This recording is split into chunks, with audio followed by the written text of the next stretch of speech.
எடப்பாடி நாம் தமிழர் அதிமுக கூட்டணிக்கு வருமான்ற கேள்விக்கு இன்னும் 8 மாசம் இருக்கு, பொறுத்திருந்து பாருங்க அப்படின்ற அளவுல வந்து பதிலளிச்சு நாம் தமிழர் கட்சி அதிமுக கூட்டணி வைக்க மாட்டேன். அவங்க என்ன சொன்னாங்கன்னு சொல்லுங்க. இல்ல அது இன்னும் 8 மாதங்கள் இருக்கு, நாங்க வந்து அதுக்கான காலம் இருக்கு, நிச்சயமா வருவாங்க அப்படின்ற மாதிரி சொல்லியிருக்கேன். அதே தான் நான் சொல்றேன், 8 மாதம் இருக்கு, பொறுத்திருந்து பாருங்க.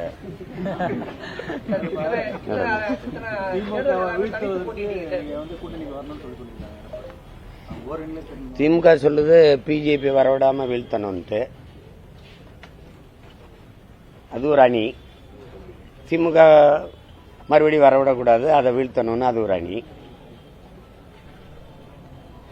அவங்க ஓரணிங்கிறாங்க, நாங்க மட்டும்தான் ஒரே அணியில இருக்கிறோம், இது எல்லாத்தையும் வீழ்த்தணும்ட்டு. எங்களுக்கு ஒரு கோட்பாடு இருக்கு, ஒரு தீமைக்கு மாற்று தீமை இல்லை. நெருப்பை வச்சு அணைப்பது கடினம். நெருப்பை அணைக்கிற நீர் யாருன்னு இருக்குல்ல,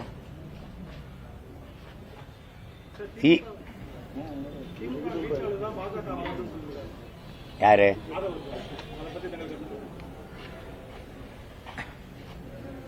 அப்படிலாம் ஒண்ணும் கிடையாது. இங்க மாறி மாறி ஆண்ட இந்த ஆட்சியாளர்கள் இந்திய கட்சிகளின் தேவையை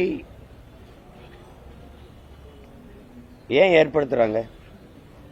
இந்த மண்ணுக்கு மக்களுக்குமான தேவைகளை அதிகாரத்திருப்பவர்கள் நிறைவேற்றி இருந்தா அந்த கட்சிகள் இந்த நிலத்துக்கு வர வேண்டிய வளர வேண்டிய அவசியம் ஏன் உருவாகுது? வலிமைமிக்க காவல் படையை வைத்திருக்கிற நாம சிபிஐ விசாரணை கேட்கும்போது அப்ப நம்மகிட்ட இருக்கிற காவல்துறையை விட மத்தியில் ஆட்சியாளர்கள்ட்ட இருக்கிற அந்த சிபிஐ சிறப்பா விசாரிக்கும், நீதியை நிலைநாட்டும், உண்மையை வெளிக்கொண்டு வரும்னா அது அரசே கேட்கறது, ஆட்சியாளர்களே கேட்கறது எப்படி? அதனால ஒண்ணும் இல்ல. அவங்க இந்திய கட்சிகள் தமிழ்நாட்டுக்கு ஏன் தேவை ஏன் சொல்லுங்க. எனக்கு அதுக்காக நிப்பாங்க காங்கிரஸோ அல்லது பாரதிய ஜனதாவோ. தமிழ்நாட்டுக்கு தேவை ஏன் யாராவது சொல்லுங்க. காவிரி நதி நீர்ல எனக்காக நிக்குமா? ஒரு சொட்டு தண்ணி கூட கொடுக்க முடியாதுன்னு சொல்றது காங்கிரசும் பாரதிய ஜனதாவும் தான். கர்நாடகால முல்லை பெரியாற்று நதிநீர் உரிமைக்கு காங்கிரஸ் எனக்காக நிக்குமா? தமிழ் மொழி மீட்சி, தமிழ் மொழி வளர்ச்சி அதுக்காக நிக்குமா? என் நிலத்தின் வளத்தை காக்க நிக்குமா? என் மலை, என் மணல், என் காடு, என் கடல் எதாவது நிக்குமா? ஏதாவது கட்சி நிக்குமா? இல்ல திராவிட கட்சிகள் தான் நிக்குமா? இந்த கட்சிகள் தான் நிக்குமா? இப்ப நெய்வேலி பழுப்பு நிலக்கரை 66 ஏக்கர் எடுத்தாச்சு, மறுபடியும் 26 ஏக்கர் எடுக்க போகுது. ஒரு நல்வாய்ப்போ கெடுவாய்ப்போ இந்திய நிலப்பரப்புல 81 விழுக்காடு நிலக்கரி என் தாய் நிலத்துல தான் இருக்கு. அவன் என்னை குறி வச்சு இங்கிருந்து போய் மன்னார்குடி வரை தோண்டி போவான். உங்களுக்கு புரியுதுன்னு நினைக்கிறேன். போரின் பேரழிவுக்கு பிறகு கூட மக்களை அந்த இடத்துல மறுகுடியேற்றம் செஞ்சிட முடியும். ஆனா நிலக்கரி எடுத்த இடத்துல, அணு உலை வெடிச்ச இடத்துல, மீத்தேன் ஈத்தேன் எடுத்த இடத்துல மறுபடியும் என் மக்களை குடியேற்ற முடியாது.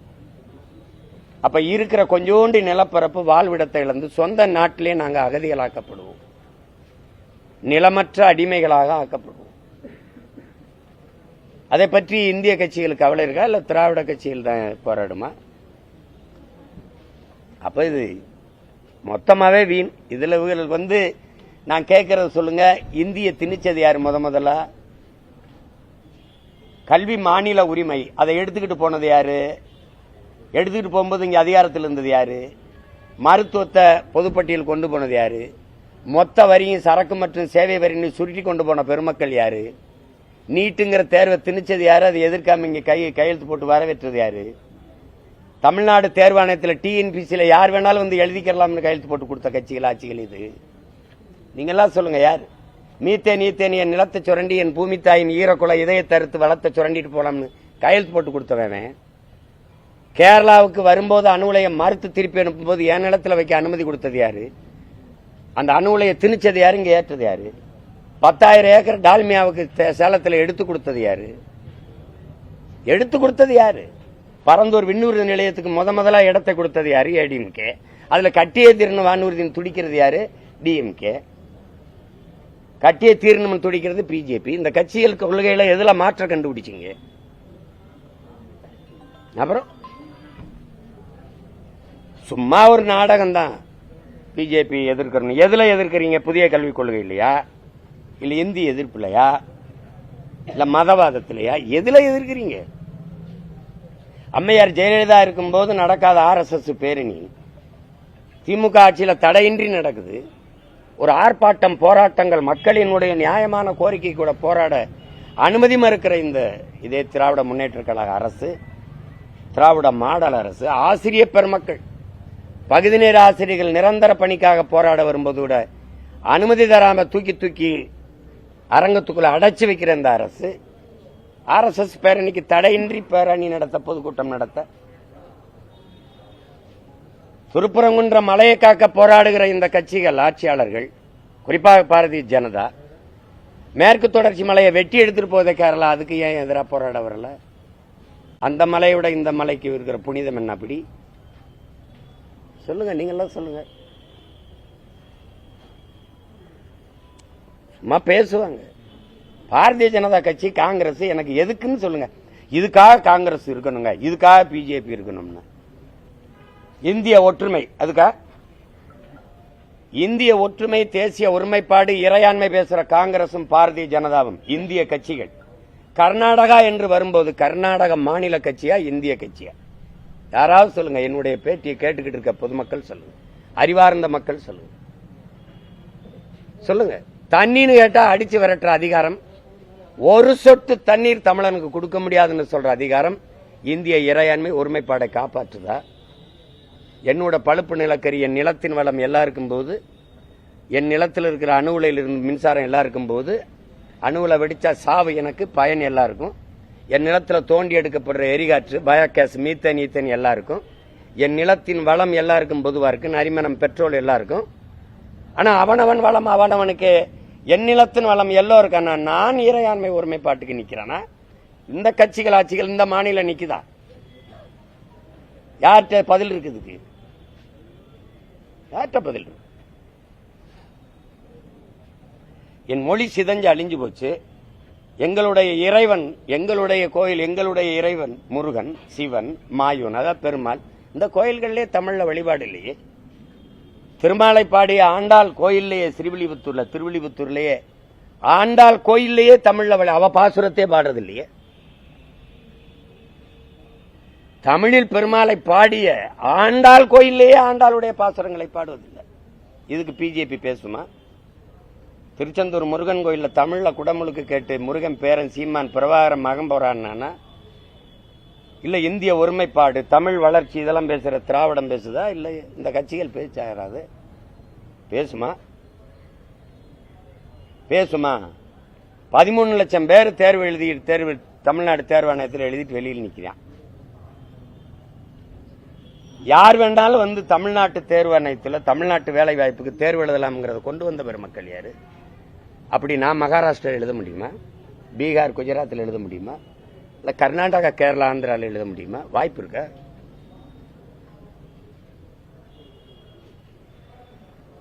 இது வந்துடக்கூடாது, அது இது வந்துடக்கூடாதுன்னு ஆட்சியாளர்கள் ஆட்சியின் சாதனை இவ்வளவு நலத்திட்டங்களை கொண்டு வந்திருக்கோம், இவ்வளவு நற்திட்டங்களை மக்களுக்கு நிறைவேற்றிருக்கோம். மீண்டும் இந்த ஆட்சி, இந்த நல்லாட்சி முறை தொடர எங்களுக்கு வாய்ப்பு கொடுங்கன்னு சொல்லி கேட்கறதுக்கு யார்ட்டாவது இருக்க? இந்த கட்சி ஆட்சிகள் ஏதாவது ஒன்று சொல்ல முடியுமா? குடும்ப தலைவிக்கு 1000 கொடுத்தோம், இப்ப 1500 கொடுக்க இருக்கிறோம். எங்க அம்மாவுக்கு 1000 கொடுத்தீங்க, என் தங்கச்சிக்கு 1000 கொடுத்தீங்க, என் தம்பிக்கு 1000 கொடுத்திய தமிழ் மகன், புதுமை பெண், குடும்ப தலைவிக்கு 1000. சரி, படிக்க போகும்போது என் தம்பிக்கு 1000, படிக்க போகும்போது என் தங்கச்சிக்கு 1000, படிச்சுட்டு 2 வருஷத்துல நின்ன பிறகு 1000 எவன் கொடுப்பேன்? படிக்க போகும்போது 1000, படிச்சுட்டா வேலை கிடைக்குமா? எங்க அம்மாவுக்கு, என் தம்பிக்கு, என் தங்கச்சிக்கு 1000 கொடுக்கறத நிறுத்து. ஆண்டுக்கு 12,000 கோடி செலவாகுது. அதுல ஒரு ஆண்டுக்கு அந்த 12,000 கோடி 2 வருஷம்னாலும் 24,000 கோடி செலவாகுது. அந்த 24,000 கோடிக்கு எனக்கு வேலை வாய்ப்பை பெருக்கிறதுக்கு ஒரு திட்டத்தை கொண்டு வா. படிச்சுட்டு வெளியில் நிக்கிற எனக்கு வேலை கொடு. நான் என் ஆத்தாளுக்கு 1000, என் தங்கச்சிக்கு 1000, என் தம்பிக்கு 1000 நான் கொடுக்குறேன். 24,000 கோடியை இலவசம் நீங்க கொடுத்துட்டு இதுல இழக்கிற பணத்தை எங்க வாங்குற? கடன் 10 லட்சம் கோடியை தொடுது, வட்டி மட்டுமே 60,000 கோடி கட்டுறோம். இதெல்லாம் பதில் இருக்கா? கடன் வாங்கி செலவழிப்பது வளர்ச்சின்னு ஒரு நாடு சொல்ல வருதா? தடையற்ற மின்சாரம், தரமான போக்குவரத்து, பயணிக்க நல்ல பாதை, குடிக்க தூய நீர், படிக்க உயர்ந்த கல்வி, பார்க்க சிறந்த மருத்துவம் இந்த நாட்டில் இருக்கா? அதுக்கு இந்த பணம் முதல் 10 லட்சம் கோடி செலவழிக்கப்பட்டிருக்கா? யார்கிட்ட பதில் இருக்கு? யார்கிட்ட பதில் இருக்கு? தனியார் போக்குவரத்து சிறப்பா இருக்கா? அரசு போக்குவரத்து சிறப்பா இருக்கா? தவிச்ச வாய்க்கு தண்ணியை கூட தரமா தன் நாட்டு குடிகளுக்கு கொடுக்க முடியாத அரசா தரிசா? அதையும் அப்போலோ, கிண்லே, மினரல் அவையான் கொடுக்குற அக்வாபினெல்லாம் யார் அவன்?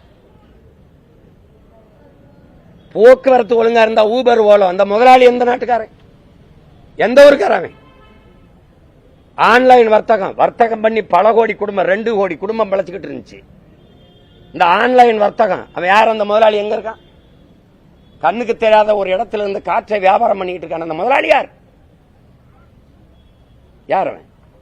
24 மணி நேரத்தில் 18 மணி நேரம் நம்முடைய பிள்ளைகள் ஊபர், ஓலோல ஓட்டி உறக்கம் இல்லாம போய் விபத்தாகுது, மனநோயாளி ஆகுறாங்க, நோயாளி ஆகுறாங்களே. இதை பற்றி அரசு கவலைப்படுமா? எதுக்கு வந்து நிப்பான்? என் வீட்டு இளவு கலாதவன் ஓட்டுக்கு மட்டும் என் வீட்டில் வந்து நின்றுவான். 840 மீனவனை சொட்டிருக்கான், 100 மீனவன் இதுவரை ஜெயில கிடக்கிறான், அதை பத்தி பேச மாட்டான். கடல்ல நான் மீன் பிடிக்கிற உரிமை இழந்திருக்கேன், அதை பத்தி பேச மாட்டான். விவசாய விளைய வச்ச ஒரு உரிய விலை இல்ல, கொள்முதல் இல்ல. நான் விளைய வச்சு கொடுக்கறத சேமிச்சு வைக்க சேமிப்பு கிடங்கு இல்ல, மாவட்ட தலைநகர் இல்ல. டாஸ்மார்க் சரக்கை எப்படி வச்சு பாதுகாக்கிறாங்க? என் ஆத்தாள் அப்பனு விளைய வச்சு கொடுக்குற வெங்காயம், அரிசி பருப்பு, வெண்டைக்காய், சொந்த கம்பு, கேழ்வரகு இதை எப்படி பாதுகாக்கிறான்னு ஒரு தடவை பாருங்க. அரசு பள்ளிக்கூடம் 70 லட்சம் 80 லட்சம் செலவழிச்சு கட்டி விட்டு பள்ளிக்கூடம் வீட்டுக்கு வர்றதுக்கு முன்னாடி மேற்கூரை இடிஞ்சு பிள்ளைங்க மண்டையில் விழுகுது. இதெல்லாம் ஒரு திட்டம், இது ஒரு ஆட்சி முறை. எதற்காக பிஜேபி சாமி கும்பிடுறது? எனக்கு என் சாமி எப்படி கும்பிடுறது நீ சொல்லிக் கொடுக்க போறியா? எனக்கு தெரியாதா? நீ வணங்குகிற சாமி கிட்டே நிப்ப, வாழ்ற பூமியை பத்தி கவலைப்பட்டிருக்கியா? எனக்கு கும்பிட 1 கோடி சாமி இருக்கு, வாழ ஒரே ஒரு பூமி தான் இருக்கு. அதை பத்தி இந்த கட்சி ஆட்சிகள் கவலைப்படுமா? 32,000 செத்து போச்சு, அதை பத்தி சிந்திக்குமா? சொல்லுங்க. நீர் ஓடுன ஆறெல்லாம் கழிவு நீர், சாய நீர் ஓடுகிற காவாயா மாறி நிக்குது, அதை பத்தி கவலைப்படுமா? அது என் பூமி தாயின் மார்பு மூல பூமி தாயின் மார்பு மலையை கல்குவாரி அறுத்து விற்கிறானே, கற்கள் மணல்னு, அதை பத்தி கவலைப்படுமா? அரசே அனுமதி கொடுத்து விக்குது. உலகத்துல எவனாவது தாயின் மார்பு சமைச்சு சாப்பிட்டா சுவையா இருக்கும்னு சிந்திப்பானா இந்த மகனாவது? என் தாயின் மார்புல எனக்கு மட்டும்தான் பால் ஊட்டினா என் தாய். ஆனா பூமி தாயின் மலை மார்பு உலக உயிர்களுக்கு பால் ஊட்டுது.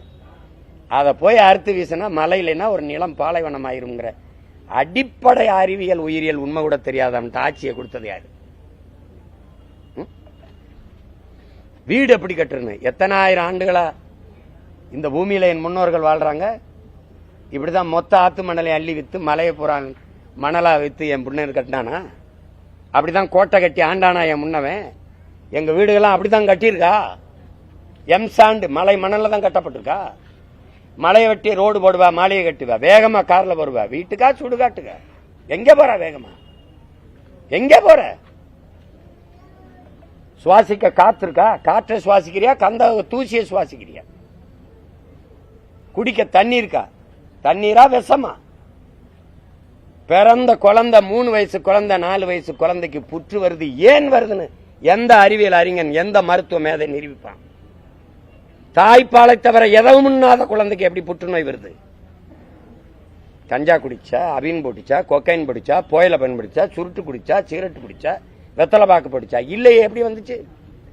தாயின் மார்ல பால் குடிச்சதை தவிர எதுவும் செய்யல. ஏன்னா பால் விஷமாயிருச்சு. தாயின் பால் எப்படி விஷமாச்சு? எதன் பொருட்டும் கலப்படம் இல்லாத நஞ்சில்லாத தாயின் மார்பில் இருந்து வந்த பால் எப்படி விஷமாச்சு? அவள் உண்ட உணவு விஷமாயிடுச்சு.